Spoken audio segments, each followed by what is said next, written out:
各位同学，大家好，我是馆长翁章良。又到了6月凤凰花开毕业的季节，在此先恭喜各位同学完成阶段性的学习任务。人生中会有很多场次的毕业典礼，每次应该都带给你不一样的感动跟回忆。各位同学，我们要感谢与我们同窗的同学和辛苦的师长们，感谢他们给我们难忘的在学时光。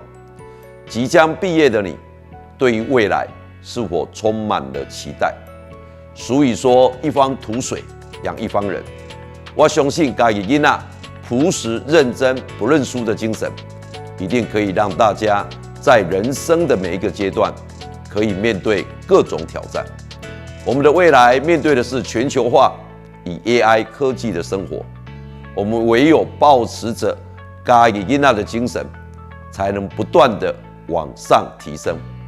嘉义县正在转型为农工大县，我们必须勇敢超越，追求更好。嘉义的发展等着大家一起回来，这位拍表。最后，我要感谢所有的师长对于教育的努力与付出，因为有大家的耕耘与用心，给我们的孩子最棒的启蒙与人生体验。毕业不代表结束，而是另一个新的开始。祈请大家勇敢面对下一个阶段的挑战，在此献上我最深的祝福。记住，人生每一个阶段没有最好，永远追求更好。恭喜大家毕业了！